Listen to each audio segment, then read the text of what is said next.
கடந்த மே 4ஆம் தேதி வெளியான கேரள சட்டப்பேரவை தேர்தல் முடிவுகள் காங்கிரஸ் தலைமையிலான ஐக்கிய ஜனநாயக முன்னணி இடதுசாரிகளின் 10 ஆண்டு கால ஆட்சியை முடிவுக்கு கொண்டு வந்தாலும் கடந்த 10 நாட்களாக காங்கிரசின் முதலமைச்சர் யார் என்று முடிவு செய்வதில் இழுபறி நீடித்தே வந்தது. இந்த நிலையில்தான் அம்மாநிலத்தின் புதிய முதலமைச்சராக வி.டி. சதீசனை காங்கிரஸ் மேலிடம் அதிகாரப்பூர்வமாக அறிவித்துள்ளது. முதலமைச்சர் பதவிக்கான போட்டியில் பல முக்கிய மற்றும் மூத்த நிர்வாகிகளின் பெயர்கள் இடம்பெற்றிருந்த நிலையில் டெல்லி மேலிட காங்கிரஸ் தலைமைகளுடன் ஆலோசித்த பிறகு அகில இந்திய காங்கிரஸ் கமிட்டியின் கேரள மாநில பொறுப்பாளர் தீபா தாஸ் முனிஷ் முதலமைச்சர் குறித்த அறிவிப்பை வெளியிட்டார்.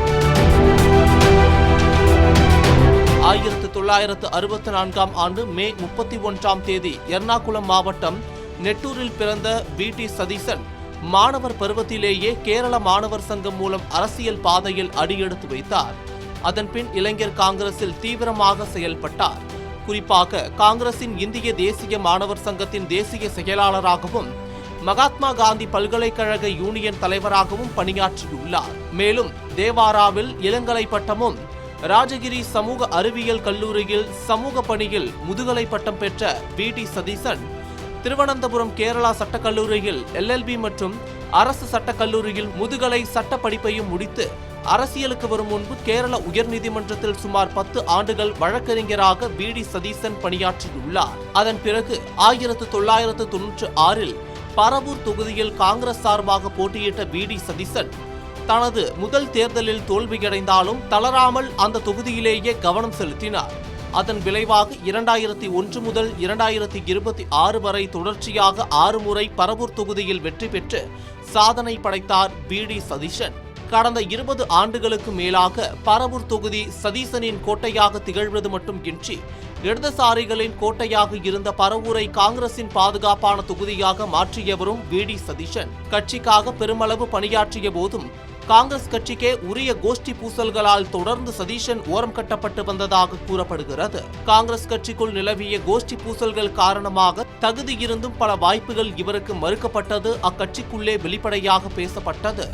கட்சியின் மாநில தலைவர் பதவி முதல் அமைச்சர் பதவி வரை பலமுறை சதீசன் கைக்கு எட்டியும் கிடைக்காமல் போனது.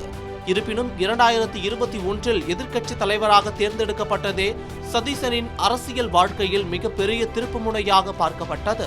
சட்டமன்றத்தில் புள்ளி விவரங்களுடனும் தெளிவான வாதங்களுடனும் பேசுவதிலும் அம்மாநில முன்னாள் நிதியமைச்சர் தாமஸ் ஐசக் போன்ற பொருளாதார நிபுணர்களுக்கே சட்டப்பேரவையில் சவால் விடும் அளவுக்கு பேசும் திறமையான தலைவராக செயல்பட்டார். உம்மன் சாண்டி எதிர்க்கட்சி தலைவராக இருந்தபோது சாதனை அளவாக 33 ஒத்திவைப்பு தீர்மானங்களை கொண்டு வந்த பெருமை இவருக்கு உண்டு.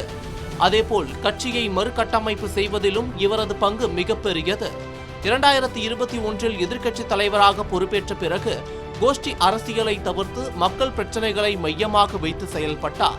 2024 மக்களவை தேர்தலில் கேரளாவில் 20இல் 18 இடங்களை வென்றதற்கும் 2025 உள்ளாட்சி தேர்தல்களில் காங்கிரஸ் வெற்றி பெற்றதற்கும் இவரது தலைமை பண்பே முக்கிய காரணமாக பேசப்பட்டது. முந்தைய பினராயி விஜயன் அரசுக்கு எதிராக வலுவான எதிர்ப்பை பதிவு செய்ததன் மூலம் மக்களின் நம்பிக்கையை பெற்றும் தனது நீண்டகால அரசியல் பணிக்கும் இன்று அம்மாநில முதலமைச்சராக பொறுப்பேற்றுள்ளார்.